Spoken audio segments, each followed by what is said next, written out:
बोलिए शंकर भगवान की जय, श्री लक्ष्मी नारायण भगवान की जय, श्री मार्कंडेय पुराण की जय।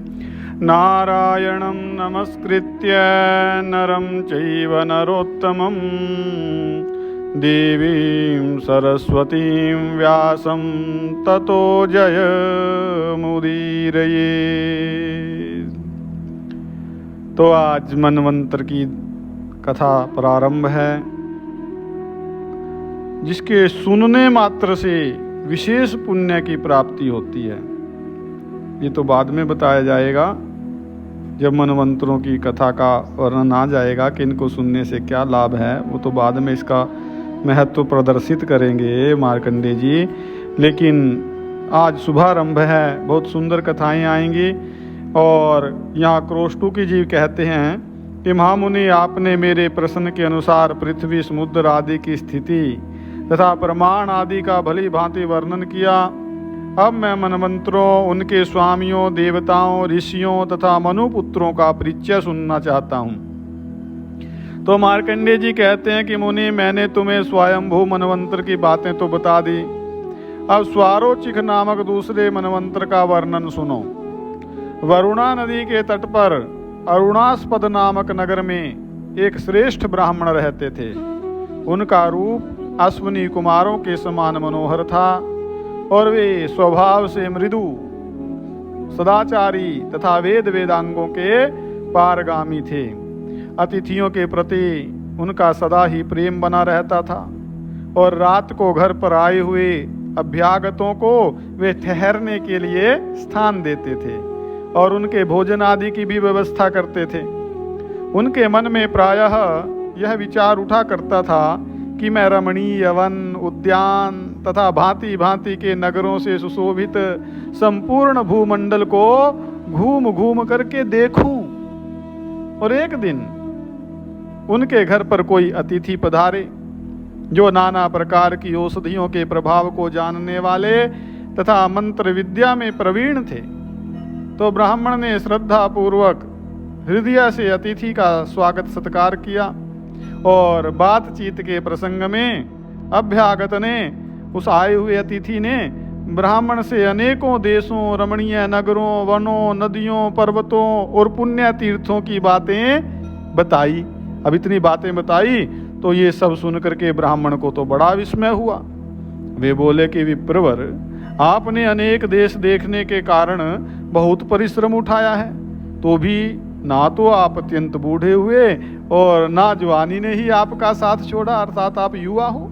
थोड़े ही समय में आप सारी पृथ्वी पर कैसे भ्रमण कर लेते हैं? तो उस आगंतुक ब्राह्मण ने कहा अतिथि ने कि ब्राह्मण, मंत्र और औषधियों के प्रभाव से मेरी गति कहीं भी नहीं रुकती है। मैं आधे दिन में 1000 योजन चलता हूँ। तो आगंतुक ब्राह्मण बड़े विद्वान थे, इसलिए गृहस्थ ब्राह्मण को उनकी बातों पर पूर्ण विश्वास हो गया और वे बड़े आदर के साथ बोले कि भगवान, मुझ पर भी कृपा कीजिए और अपने मंत्र का प्रभाव दिखलाइए। तो इस पृथ्वी को देखने की मेरी भी बड़ी इच्छा है। ये सुन करके उदारचित आगंतुक ब्राह्मण ने उन्हें पैर में लगाने के लिए एक लेप दिया और वे जिस दिशा को जाना चाहते थे उसे अपने मंत्र से अभिमंत्रित किया। वह लेप अपने पैरों में लगा करके ब्राह्मण देवता अनेकों झरनों से सुशोभित हिमालय पर्वत को देखने के लिए गए। उन्होंने सोचा था कि मैं आधे दिन में 1000 योजन दूर जाऊंगा और शेष आधे दिन में पुनः घर लौट आऊंगा। वे हिमालय के शिखर पर पहुंच गए, किंतु शरीर में अधिक थकावट नहीं हुई। तो उन्होंने वहाँ की जो पर्वतीय भूमि है उस पर पैदल ही विचरना आरंभ कर दिया, पैदल चलने लगे। अब बर्फ पर चलने के कारण उनके पैरों में लगा हुआ वो जो दिव्य औषधि का लेप था वो धुल गया। इससे जो है उनकी तीव्र गति कुंठित हो गई। अब वे इधर उधर घूम करके हिमालय के अत्यंत मनोहर शिखरों का अवलोकन कर रहे थे और वहाँ सिद्ध और गंधर्व रहते थे। किन्नर गण वहाँ विहार करते थे तथा इधर उधर देवता आदि के क्रीड़ा विहार से वहाँ रमणीयता जो है, सुंदरता बहुत बढ़ गई थी उस क्षेत्र की। सैकड़ों दिव्य अप्सराओं से भरे हुए वहां के मनोहर शिखरों का दर्शन करने से ब्राह्मण देवता को तृप्ति नहीं हुई। उनके शरीर में रोमांच हो गया और फिर दूसरे दिन आने का विचार करके जब वे घर जाने को उद्यत हुए, तैयार हुए, तो उन्हें अपने पैरों की गति कुंठित जान पड़ी। वे सोचने लगे कि ओहो, यहाँ बर्फ के पानी से मेरे पैर का लेप तो धुल गया। इधर ये पर्वत अत्यंत दुर्गम है और अपने घर से बहुत दूर चला आया हूँ। अब तो घर पर न पहुंच सकने के कारण मेरे जो अग्निहोत्र आदि नित्य कर्म हैं उनमें हानि होगी। तो यहाँ रह करके कैसे करूँगा? ये तो मेरे ऊपर बड़ा संकट आ गया कि नित्य कर्म छूट जाएगा। तो इस अवस्था में यदि मुझे किन्हीं तपस्वी महात्मा का दर्शन हो जाता तो घर पहुंचने के लिए मुझे कोई उपाय पता लगता, वो बतला देते। तो इस प्रकार विचार करते हुए वो ब्राह्मण देवता हिमालय पर विचरने लगे कि कोई रास्ता मिले, कोई संत के दर्शन हो। चरणों की औषधि जनित शक्ति नष्ट हो गई थी तो उन्हें बड़ी चिंता हो रही थी। इस प्रकार घूमते हुए ब्राह्मण पर किसी संत की तो नहीं, लेकिन एक श्रेष्ठ अप्सरा की दृष्टि पड़ी। एक अप्सरा ने उनको देखा। ब्राह्मण थे बड़े सुंदर, तो जो अपने मनोहर रूप के कारण बड़ी शोभा पा रही थी, वो अप्सरा भी सुंदर थी। उसका नाम था वरूथिनी। तो उन्हें देखते ही, किन्हें देखते ही, उस ब्राह्मण को देखते ही वरूथिनी कामदेव के वशीभूत हो गई। तो उन श्रेष्ठ ब्राह्मण के प्रति तत्काल उसका प्रेम उत्पन्न हो गया। सोचने लगी कि ये कौन है, इनका रूप तो बड़ा मनोहर है। यदि ये मुझे ठुकरा न दें तो मेरा जन्म सफल हो जाएगा, अर्थात मुझको स्वीकार कर ले। मैंने बहुत से देवता, दैत्य, सिद्ध, गंधर्व, नागों को देखा है, किंतु एक भी इन महात्मा के समान रूपवान नहीं है। तो जिस प्रकार इनमें मेरा अनुराग हो गया है, उसी प्रकार यदि ये भी मुझ में अनुरक्त हो जाएं तो मेरा काम बन गया। बस फिर तो मैं ये समझूंगी कि मैंने बहुत बड़े पुण्य का उपार्जन किया है। तो इस प्रकार जो है चिंता करती हुई वह दिव्य लोक की सुंदरी युवती, वो अप्सरा कामदेव से व्याकुल हो अत्यंत मनोहर रूप धारण किए उनके सामने उपस्थित हुई। अब सुंदर रूप वाली वरूथिनी को देख करके ब्राह्मण कुमार स्वागत पूर्वक उसके पास गए और इस प्रकार बोले कि हे नूतन कमल के समान कांति वाली सुंदरी, बताओ तुम कौन हो, किसकी कन्या हो और क्या करती हो। मैं अपने बारे में बता देता हूँ कि मैं ब्राह्मण हूँ और अरुणास्पद नगर से यहाँ पर आया हूँ। मेरे पैरों में एक दिव्य लेप लगा हुआ था जो बर्फ के जल से धुल गया है, इसलिए मैं दूर गमन की शक्ति से रहित होने के कारण यहाँ आ गया हूँ। तो वो वरूथिनी बोली कि ब्राह्मण, मैं अप्सरा हूँ, मेरा नाम है वरूथिनी। मैं इस रमणीय पर्वत पर ही सदा विचरण करती हूँ और आज आपके दर्शन से कामदेव के वशीभूत हो गई हूँ। तो बताइए मैं आपकी किस आज्ञा का पालन करूँ? इस समय सर्वथा मैं आपके अधीन हूँ। ब्राह्मण ने कहा कि कल्याणी, मैं जिस उपाय से अपने घर जा सकूं और मेरे समस्त नित्य कर्मों की हानि न हो वो मुझको बतलाओ। भद्रे, नित्य नैमित्तिक कर्मों का छूटना ब्राह्मण के लिए बहुत बड़ी हानि है, इसलिए इससे बचने के लिए तुम हिमालय से मेरा उद्धार करो कि किसी प्रकार मैं अपने घर पहुंच जाऊं। ब्राह्मणों का प्रदेश में रहना कदापि उचित नहीं है। देश देखने की उत्कंठा ने ही मुझसे ये अपराध कराया है। श्रेष्ठ ब्राह्मण अपने घर में मौजूद रहे, उपस्थित रहे, तभी उसके समस्त कर्मों की सिद्धि होती है, और जो इस प्रकार प्रवास करता है उसके नित्य नैमित्तिक कर्मों की हानि ही होती है। इसलिए हे यशस्विनी, अब अधिक कहने की जरूरत नहीं है, आवश्यकता नहीं है। तुम ऐसी चेष्टा करो जिससे मैं सूर्यास्त से पहले ही अपने घर पर पहुंच जाऊं। ब्राह्मण ने तो ठीक कहा, लेकिन वो वरूथिनी जो काम के वशीभूत थी वो बोली कि महाभाग ऐसा ना कहिए। ऐसा दिन कभी ना आए कि जब आप मुझे छोड़ करके अपने घर चले जाएं। हे ब्राह्मण कुमार, यहाँ से अधिक रमणीय तो स्वर्ग भी नहीं है, अर्थात ये जगह तो स्वर्ग से भी सुंदर है, इसलिए हम लोग स्वर्ग लोग छोड़ करके यहाँ रहती हैं। आपने मेरे मन को हर लिया है, मैं कामदेव के वश में हूँ। आपको सुंदर हार, वस्त्र, आभूषण, भक्ष्य, भोज्य तथा अंगराग आदि सभी भोग सामग्री दूंगी। आप यहीं रहिए। यहाँ रहने से आपके शरीर में कभी बुढ़ापा नहीं आएगा। क्यों? क्योंकि यह देवताओं की भूमि है, यह यौवन की पुष्टि करने वाली है। तो ऐसा कह करके वो कमल नयनी अप्सरा बावली सी हो गई और मुझ पर कृपा कीजिए ऐसा मधुर वाणी से कहती हुई सहसा अनुराग पूर्वक जो है उनका आलिंगन करने लगी। तब ब्राह्मण ने कहा कि अरे दुष्टे, मेरे शरीर का स्पर्श मत कर। जो तेरे ही जैसा हो वैसे किसी अन्य पुरुष के पास जा। मैं तो किसी और भाव से प्रार्थना कर रहा था और तू और ही भाव से मेरे पास आती है। गारह, पत्य आदि तीनों अग्नियां जो हैं वो ही मेरे आराध्य देव हैं। अग्निशिला ही मेरे लिए रमणीय स्थान है। जो अग्निशाला अर्थात यज्ञशाला ही मेरे लिए सबसे सुंदर स्थान है। तथा कुशासन से सुशोभित जो वेदी है वही मेरी प्रिया है। हे वरुथनी, यदि ब्राह्मण भोग के लिए चेष्टा करे तो उसकी वो चेष्टा अच्छी नहीं मानी जाती, परंतु यदि वो नित्य नैमित्तिक कर्मों के पालन के लिए चेष्टा करता है तो वह इही लोक में क्लेश युक्त जान पड़ने पर भी परलोक में सुखी ही होता है। तो वरुथनी कहती है कि हे ब्राह्मण, मैं वेदना से मर रही हूँ। मेरी रक्षा करने से आपको परलोक में पुण्य का ही फल मिलेगा और दूसरे जन्म में भी अनेकानेक भोग प्राप्त होंगे। तो इस प्रकार मेरा मनोरथ पूर्ण करने से लोक परलोक दोनों ही सधते हैं, दोनों ही आपको लाभ पहुंचाने में सहायक होते हैं। यदि आप मेरी प्रार्थना ठुकरा देंगे तो मेरी तो मृत्यु हो जाएगी और आपको भी पाप लगेगा। ब्राह्मण ने कहा कि वरुथनी, मेरे गुरुजनों ने उपदेश दिया है कि पराई स्त्री की अभिलाषा कदापि ना करें और इसलिए मैं तुझे नहीं चाहता। भले ही तू बिलखाया करे, सूख करके दुबली हो जाए, लेकिन मैं तुझे नहीं चाहूँ।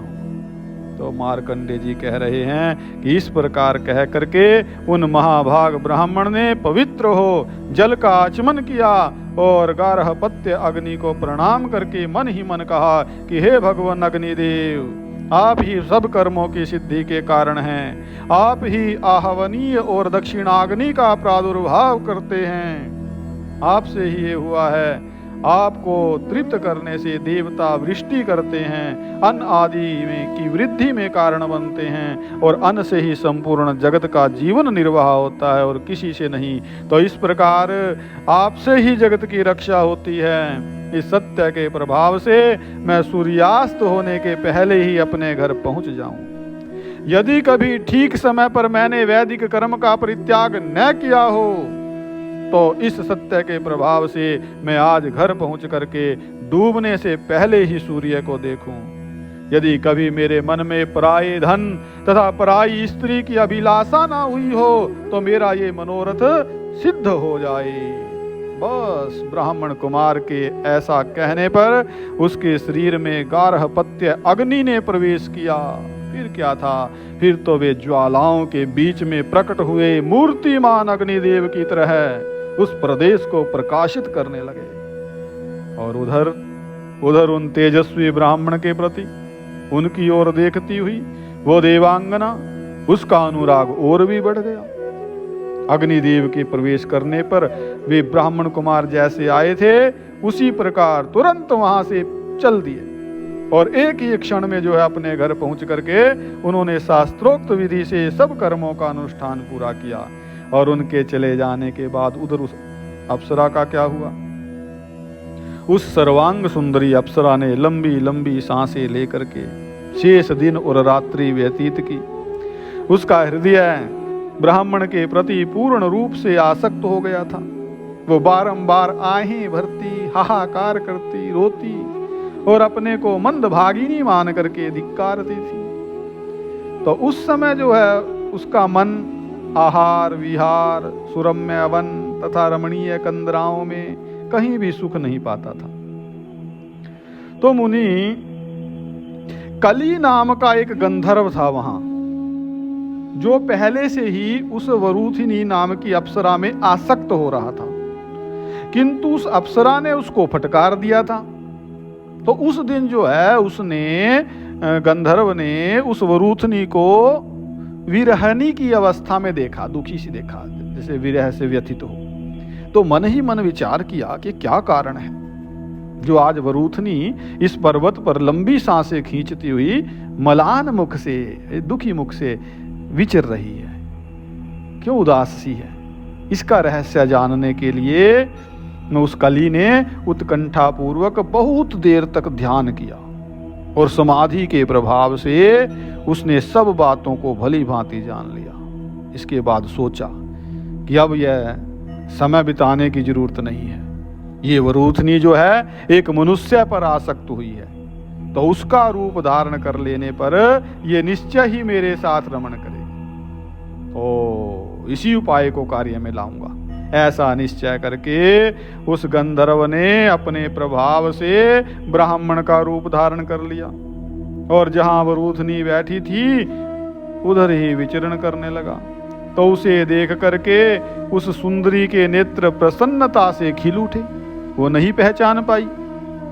पास आकर के बारंबार कहने लगी कि ब्राह्मण देवता प्रसन्न हो जाइए, प्रसन्न हो जाइए, आपके त्याग देने पर मैं अपने प्राणों का परित्याग कर दूंगी, अपने प्राणों को छोड़ दूंगी, इसमें तनिक भी संदेह नहीं है। यदि ऐसा हुआ तो मैं आपको अत्यंत कष्टदायक पाप देने का कारण बनूंगी, अर्थात यदि मैं मर गई तो आपको पाप लगेगा और आपकी संपूर्ण क्रियाएं नष्ट हो जाएंगी। यदि आपने मुझे अपना लिया तो मेरे जीवन की रक्षा हो जाएगी और उस जीवन रक्षा से होने वाला धर्म आपको अवश्य प्राप्त होगा। अब वो तो कली था जो ब्राह्मण का रूप धर के आया था। उस गंधर्व ने कहा कि सुंदरी क्या करूं, एक ओर तो मेरी धार्मिक क्रिया नष्ट हो रही है और दूसरी ओर तुम प्राण देने की बात कहती हो, तो इससे मैं संकट में पड़ गया हूं। अच्छा, इस समय मैं तुमसे जैसा कहूं वैसा ही करने के लिए तुम तैयार रहो, क्या कि तुम्हारे साथ मेरा समागम हो सकता है, अन्यथा नहीं। वरूथनी ने कहा कि ब्राह्मण प्रसन्न होइए, आप जो कहेंगे वही करूंगी, इस समय आपकी प्रत्येक आज्ञा का पालन करना मेरा कर्तव्य है। तो वो कली बोला कि सुंदरी सुनो, समागम के समय तुम आंखें बंद किए रहो, मेरी ओर दृष्टि ना डालो, तो मैं तुम्हारे साथ संसर्ग करूंगा, तुम्हारे साथ रहूंगा। वरूथनी ने कहा कि ठीक है, ऐसा ही होगा, आपका कल्याण हो, आप जैसा चाहते हो वैसा ही हो जाएगा। मुझे इस समय सब प्रकार से आपकी आज्ञा के अधीन रहना है। मार्कंडेय जी कह रहे हैं कि इसके बाद वो गंधर्व वरूथनी के साथ पुष्पित काननों से सुशोभित पर्वत के मनोरम शिखरों पर, सुंदर सरोवरों में, रमणीय कंदराओं में, नदियों के किनारे तथा अन्य मनोरम प्रदेशों में आनंद पूर्वक विहार करने लगा, रहने लगा। समागम के समय वरूथनी अपनी आंखें बंद कर लिया करती थी और ब्राह्मण के तेजस्वी स्वरूप का चिंतन किया करती थी जो उसने देखा था। तत्पश्चात जो है समयानुसार ब्राह्मण के स्वरूप का ध्यान करते करते उस अप्सरा ने गंधर्व के तेज से गर्भ धारण किया और वरूथनी को गर्भिणी जान करके वो ब्राह्मण रूपधारी गंधर्व उसे आश्वासन दे करके चल दिया, प्रेम पूर्वक विदा लेकर के अपने घर चला गया। और इधर जो है गर्भ की अवधि पूर्ण होने पर प्रज्वलित अग्नि की भांति तेजस्वी बालक का जन्म हुआ, मानो सूर्य की किरणों से संपूर्ण दिशाओं को प्रकाशित कर रहा हो। वह बालक भगवान भास्कर की भांति स्वारोचिक अर्थात अपनी किरणों से सुशोभित हो रहा था और इसलिए वह स्वारोचिक नाम से ही विख्यात हुआ। वह महान सौभाग्यशाली शिशु अपनी अवस्था और सद्गुणों के साथ साथ प्रतिदिन उसी प्रकार बढ़ने लगा जैसे चंद्रमा अपनी कलाओं के साथ शुक्ल पक्ष में दिनों दिन बढ़ता ही रहता है। तो महाभाग स्वारोचिक ने कर्मशः वेद, धनुर्वेद तथा अन्यान्य विद्याओं को ग्रहण किया और धीरे धीरे उसकी तरुण अवस्था आ गई। और एक दिन वो मंदराचल पर्वत पर विचर रहा था। इतने में ही उसकी दृष्टि एक सुंदरी कन्या पर पड़ी, जो कि भय से व्याकुल हो रही थी। कन्या ने भी उसे देखा और घबरा करके कहा कि मेरी रक्षा करो, रक्षा करो। उसके नेत्र भय से कातर हो रहे थे। स्वारोचिक ने आश्वासन देते हुए कहा कि डरो मत, बताओ क्या बात है। वीरोचित वाणी में उसके इस प्रकार पूछने पर उस कन्या ने बारंबार लंबी श्वासें खींचते हुए अपना सारा हाल कह सुनाया। क्या बोली कन्या कि वीरवर, मैं इंदिवराक्ष नामक विद्याधर की पुत्री हूँ। मेरा नाम मनोरमा है। मरुधनवा की पुत्री मेरी माता है और मंदार विद्याधर की कन्या विभावरी मेरी एक सखी है और पारमुनि की पुत्री कलावती मेरी दूसरी सखी है। एक दिन मैं उन दोनों के साथ परम उत्तम कैलाश पर्वत के तट पर गई। वहां मुझे एक मुनि दिखाई दिए, जिनका शरीर तपस्या के कारण अत्यंत दुर्बल हो रहा था।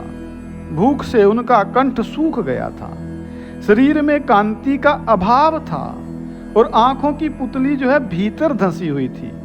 तो ये देख करके मैंने उनका उपहास किया, मजाक। तो इससे कुपित होकर के उन्होंने मुझे शाप दे दिया। शाप देते हुए कहा कि ओ नीच, अरे दुष्ट तपस्विनी, तूने मेरी हंसी उड़ाई है, इसलिए शीघ्र ही एक राक्षस तुझ पर आक्रमण करेगा। तो इस प्रकार शाप देने पर मेरी सखियों ने मुनि को बहुत फटकारा, कहा कि तुम्हारी ब्राह्मणता को धिक्कार है। तुम में क्षमा न होने के कारण तुम्हारी की हुई सारी तपस्या व्यर्थ जान पड़ती है, और जान पड़ता है कि तुम क्रोध से ही अत्यंत दुर्बल हो रहे हो, तपस्या से नहीं। ब्राह्मण का स्वभाव तो क्षमाशील होता है। क्रोध को काबू में रखना ये तपस्या है, क्रोध को काबू में रखना ही तपस्या है। तो सखियों की ये बातें सुन करके उन अमित तेजस्वी साधु ने उन दोनों को भी शाप दे दिया। एक के सब अंगों में कोढ़, वे तू कोढ़ी हो जाएगी, कोढ़िन, और दूसरी क्षय रोग से ग्रस्त होगी। तो मुनि की बात सच हुई, मेरी सखियों को तत्काल वैसा ही रोग हो गया। इसी प्रकार मेरे पीछे पीछे एक महान राक्षस दौड़ा चला रहा है। वह पास ही तो गरज रहा है, क्या आपको उसकी भयंकर आवाज सुनाई नहीं दे रही? आज तीसरा दिन बीत रहा है, किंतु वो मेरा पीछा नहीं छोड़ता। हे महामते, मैं संपूर्ण अस्त्र शस्त्रों का रहस्य जानती हूँ, हृदय जानती हूँ, और वह सब आपको दिए देती हूँ। आप इस राक्षस से मेरी रक्षा कीजिए। बताया कि पिनाकधारी रुद्र ने पहले यह रहस्य स्वयंभू मनु को दिया था। मनु ने वशिष्ठ को, वशिष्ठ जी ने मेरे नाना को, और मेरे नाना ने दहेज के रूप में मेरे पिता को दे दिया था। मैंने बाल्यावस्था में अपने पिता से ही इसकी शिक्षा पाई थी।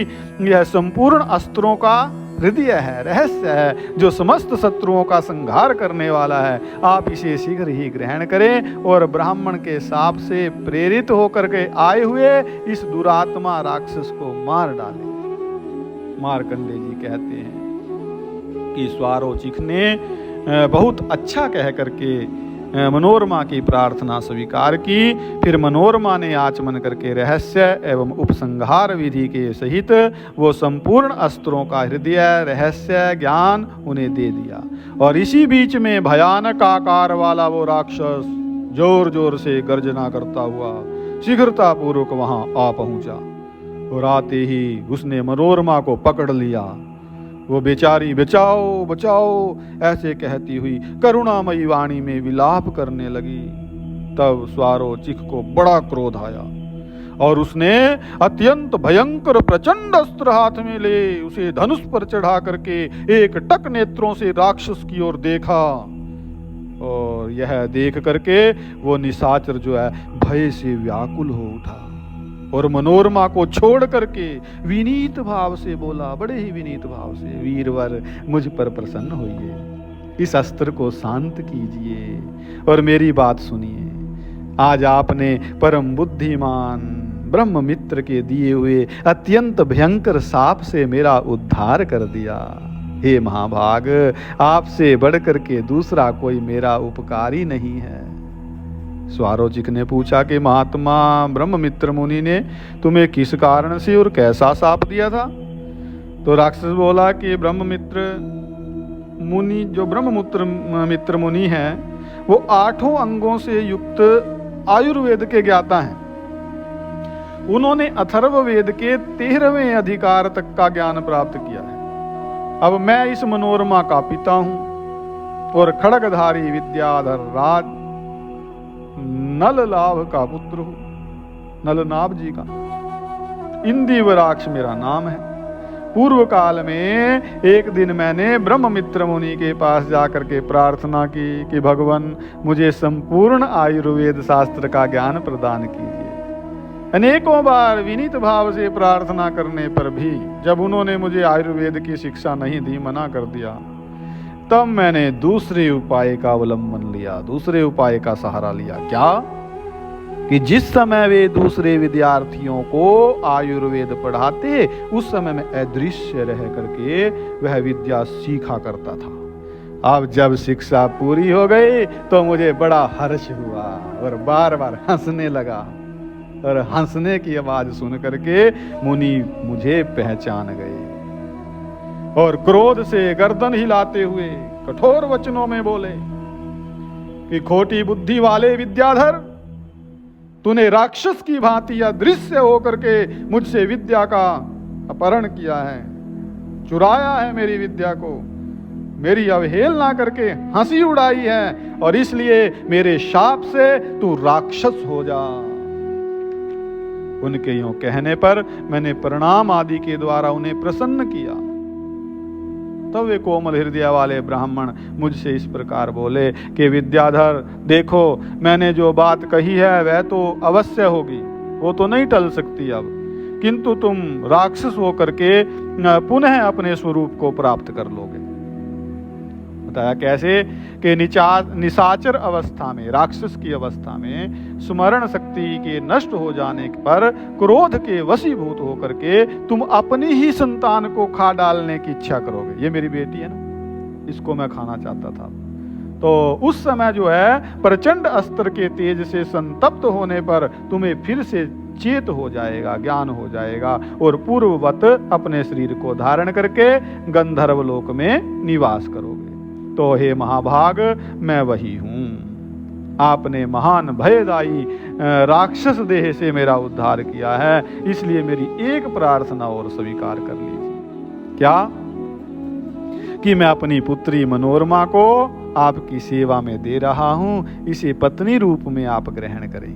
हे महामते, ब्रह्ममित्र मुनि से संपूर्ण अष्टांग आयुर्वेद का जो मैंने अध्ययन किया है वह सब आपको दे देता हूं, आप इसको भी स्वीकार करें। तो मार्कंडेय जी कहते हैं कि ऐसा कह करके विद्याधर ने अपने पूर्व रूप को धारण कर लिया। दिव्य वस्त्र, दिव्य माला, दिव्य आभूषण उसकी शोभा बढ़ाने लगे, और फिर उसने स्वारोचिक को आयुर्वेद विद्या प्रदान की और उसकी सेवा में अपनी कन्या सौंप दी। तदंतर स्वारोचिक ने पिता द्वारा दी हुई मनोरमा के साथ विधि पूर्वक विवाह किया, और इसके बाद इंदिवराक्ष पुत्री को सांत्वना दे दिव्य गति से अपने लोक को चला गया। और फिर स्वारोचिक जो है वो अपनी सुंदरी पत्नी के साथ, मनोरमा के साथ उस उद्यान में गया जहाँ की उसकी दोनों सखियां मुनि के शापवश रोग से व्याकुल थी।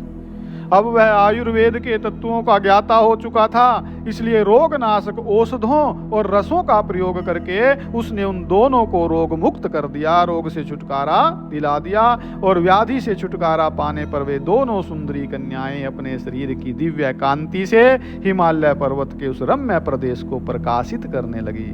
तो इस प्रकार जो है रोग मुक्त हुई कन्याओं में से एक ने उस स्वारोचिक से प्रसन्नता पूर्वक कहा, क्या? कि प्रभु मेरी बात सुनिए, मैं मंदार विद्याधर की पुत्री हूँ, मेरा नाम है विभावरी, आप उपकारी पुरुष हैं, मैं अपने को आपकी सेवा में दे रही हूँ, आप मुझे स्वीकार कीजिए। साथ ही आपको ऐसी विद्या दे दूंगी जिससे सब जीवों की बोली भाषा आपकी समझ में आने लगेगी, इसलिए आप मुझ पर कृपा करें। धर्मज्ञ स्वारोचिक ने एवं मस्तु कह करके उसकी प्रार्थना स्वीकार कर ली।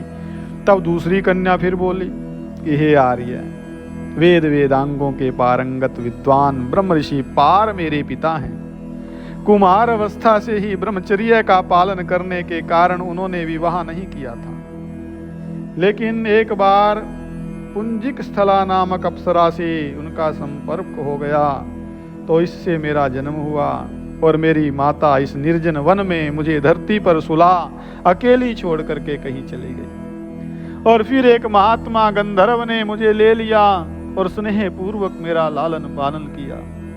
एक बार देव शत्रु अली ने मेरे पालक पिता से मुझे मांगा, किंतु उन्होंने देने से इनकार कर दिया। तब उस राक्षस ने सोए हुए मेरे पिता का वध कर दिया, मेरे पिता को मार डाला। तो इस दुर्घटना से मुझे बड़ा दुख हुआ और मैं आत्महत्या करने को तैयार हो गई। लेकिन उसी समय भगवान शंकर की धर्म पत्नी सत्यवादिनी मां सती देवी जी ने मुझे ऐसा करने से रोका। उन्होंने कहा कि सुंदरी, तू शोक मत कर, चिंता मत कर, दुखी मत हो।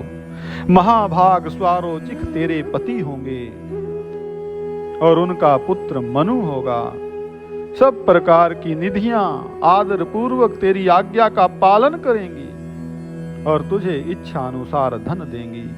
हे वत्से, जिस विद्या के प्रभाव से तुझे वे निधियां प्राप्त होंगी उसे तू मुझसे ग्रहण कर। तो यह महापद्म पूजित पद्मिनी नाम की विद्या है। सत्यपरायणा दक्ष कन्या सती जी ने मुझसे ऐसा ही कहा था। निश्चय ही आप स्वारोचिक हैं। आज मैं अपने प्राणदाता को वह विद्या और यह शरीर अर्पण करती हूँ, आप प्रसन्न होकर के मुझको स्वीकार करें। तो कलावती की ये प्रार्थना सुन करके उन स्वारोचिक ने एवमस्तु कहा। विभावरी और कलावती की स्नेहपूर्ण दृष्टि से विवाह का अनुमोदन पा करके उन्होंने उन दोनों का पानी ग्रहण किया। फिर अपनी तीनों पत्नियों के साथ वे रमणीय वनों में झरनों से सुशोभित गिरिराज के शिखर पर विहार करने लगे। और स्वारोचिक ने 600 वर्षों तक उन स्त्रियों के साथ, अपनी पत्नियों के साथ रमण किया। वे धर्म का विरोध न करते हुए धर्म के अनुसार संपूर्ण धार्मिक क्रियाओं का अनुष्ठान करते और विषयों को भी भोगते थे। तदंतर जो है स्वारोचिक के विजय, मेरुनंद तथा महाबली प्रभाव, ये 3 पुत्र हुए। और इंदिवर की पुत्री जो मनोरमा थी उसने विजय को जन्म दिया। विभावरी के गर्भ से मेरुनंद और कलावती के गर्भ से प्रभाव उत्पन्न हुए। इस प्रकार उनके ये 3 पुत्र हुए। संपूर्ण भोगों की प्राप्ति कराने वाली जो पद्मिनी नाम की विद्या थी उसके प्रभाव से स्वारोचिक ने अपने तीनों पुत्रों के लिए 3 नगर बनवाए।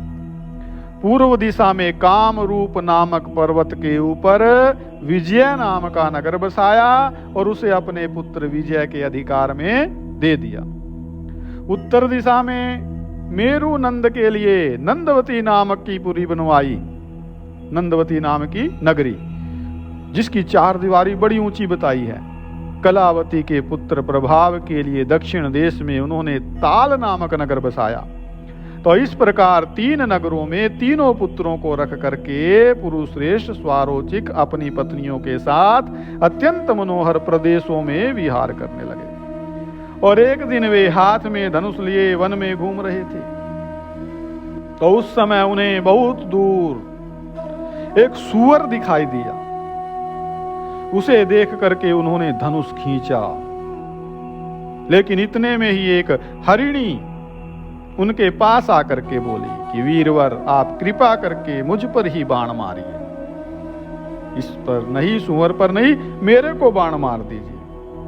इस सूअर को मारने से क्या लाभ है, मुझको तुरंत मारिए आपका चलाया हुआ बाण मुझे समस्त दुखों से मुक्त कर देगा। स्वारोचिक ने कहा कि मुझे तेरे शरीर में कोई रोग भी दिखाई नहीं देता, कोई दुख दिखाई नहीं देता, फिर क्या कारण है कि तुम अपने प्राणों को त्याग देना चाहती है? वो मृगी बोली कि जिस पुरुष में मेरा चित्त लगा हुआ है उसका मन दूसरी स्त्रियों में आ सकता है, अतः उसके बिना मेरी मृत्यु निश्चित है। तो ऐसी दशा में बाणों की चोट सहने के सिवा मेरे लिए और बचा ही क्या है? कौन सी मेरी दूसरी दवाई है? इसलिए मरना ही ठीक है। स्वारोचिक ने कहा कि अरे भीरू, वे कौन सा पुरुष है जो तुझे नहीं चाहता, अथवा किसके प्रति तेरा अनुराग है जिसे न पाने के कारण तू अपने प्राण तक त्यागने को तैयार हो गई? मृगी कहती है कि आर्य, आपका कल्याण हो, मैं आपको ही प्राप्त करना चाहती हूं। आपने ही मेरा चित्त चुराया है, इसलिए मैं स्वेच्छा से मृत्यु का वर्ण करती हूं, मरना चाहती हूं। आप मुझको बाण मार दीजिए। स्वारोचिक ने कहा कि देवी, तू चंचल कटाक्ष वाली मृगी है और मैं मनुष्य रूपधारी जीव, फिर मेरे जैसा पुरुष और तेरे साथ कैसे संयोग? मृगी बोली, यदि मुझ में आपका चित्त अनुरक्त हो तो आप मेरा आलिंगन कीजिए, मेरा स्पर्श कीजिए एक बार। यदि आपका हृदय शुद्ध होता तो मैं आपको आपकी इच्छा के अनुसार कार्य करूंगी और इतने से ही मैं यह समझ लूंगी कि आपने मेरा आदर किया है, बड़ा आदर किया। तो मार्कंडे जी कथा सुना रहे हैं, कहते हैं कि तब स्वारोचिक ने उस हरिणी का आलिंगन किया और ऐसा करते ही तत्काल उसी समय वो दिव्य रूप धारिणी देवी के रूप में प्रकट हुई। देख करके स्वारोचिक को बड़ा विस्मय हुआ। उन्होंने पूछा कि तुम कौन हो? कौन हो तुम? वह प्रेम और लज्जा से कुंठित वाणी में बोली कि महामते, मैं इस वन की देवी हूं। देवताओं के प्रार्थना करने पर मैं आपकी सेवा में आई हूं। आप मेरे गर्भ से मनु को उत्पन्न कीजिए। वन देवी के यों कहने पर स्वारोचिक ने उसके गर्भ से तत्काल ही अपने जैसा तेजस्वी पुत्र उत्पन्न किया, जो समस्त शुभ लक्षणों से सुशोभित था। और उसके जन्म लेते ही, जैसे ही उस पुत्र ने जन्म लिया, उस जीव ने, उस मनु ने, यहां बाजे बजने लगे, देवता बाजे बजाने लगे, गंधर्व राज जो है वो गाने लगे, अप्सराएं नाचने लगी, नाग और तपस्वी ऋषि जल के छींटों से उस बालक का अभिषेक करने लगे। देवताओं ने उसके ऊपर चारों ओर से फूलों की वर्षा की। उसके तेज को देख करके पिता ने उसका नाम द्युतिमान रखा। क्यों? क्योंकि उसकी द्युति से संपूर्ण दिशाएं प्रकाशित हो रही थी, इतनी चमक। वह महान बलवान अत्यंत पराक्रमी था और स्वारोचिक का पुत्र होने के कारण स्वारोचिक के नाम से उसकी प्रसिद्धि हुई। तद्वंतर जो है वो स्वारोचिक अपनी स्त्रियों को साथ ले तपस्या करने के लिए दूसरे तपोवन में चले गए और वहां उनके साथ घोर तपस्या करके समस्त पापों से रहित हो वे निर्मल लोकों को प्राप्त हुए। तत्पश्चात भगवान प्रजापति ने स्वारोचिक के पुत्र द्युतिमान को मनु के पद पर प्रतिष्ठित किया। और अब उनके मनवंतर का वर्णन सुनो। स्वारोचिक मनवंतर में पारावत और तुषित नाम के देवता होते हैं तथा विपश्चित नाम के इंद्र हुए। इनके समय में जो इंद्र हुआ उसका नाम विपश्चित था। और 7 ऋषि कौन से थे? कहा कि ऊर्ज, स्तंभ, प्राण, दत्तोली, ऋषभ, निश्चर तथा अर्ववीर, ये ही उस समय के सप्तऋषि थे। महात्मा स्वारोचिक के चैत्र और किम पुरुष आदि 7 पुत्र हुए जो महान पराक्रमी और पृथ्वी के पालक थे। तो जब तक स्वारोचिक मनवंतर था तब तक उन्हीं के वंश में उत्पन्न हुए राजाओं ने सारी पृथ्वी का राज्य भोगा और उनका मनवंतर द्वितीय कहलाता है, दूसरा मनवंतर। स्वारोचिक और स्वारोचिक के जन्म और चरित्र का श्रवण करके जो श्रद्धालु मनुष्य हैं, जो श्रद्धा से इसको सुनते हैं चरित्र को, वो सब पापों से मुक्त हो जाते हैं। यहाँ यही लिखा है कि स्वारोचिक और स्वारोचिक के जन्म और चरित्र का श्रवण करके श्रद्धालु मनुष्य सब पापों से मुक्त हो जाता है। और शंकर भगवान की जय। आगे क्रोष्टुकी जी प्रश्न करते हैं कि भगवान आपने स्वारोचिक तथा स्वारोचिक के जन्म एवं चरित्र का सब वृतांत तो विस्तार पूर्वक कह सुनाया। अब ये बीच में पद्मनी नाम की विद्या की बात आई है, आप उसका वर्णन कीजिए। तो ये पद्मनी विद्या क्या है और इसके अंतर्गत कौन कौन सी निधियां हैं, उनका वर्णन ये जो है आगे का विषय रहेगा। आगे की कथा का ये जो है विषय यहीं पर विश्राम को प्राप्त होता है। बोलिए शंकर भगवान की जय, श्री लक्ष्मी नारायण भगवान की जय, बोलिए श्री मार्कंडेय पुराण की जय।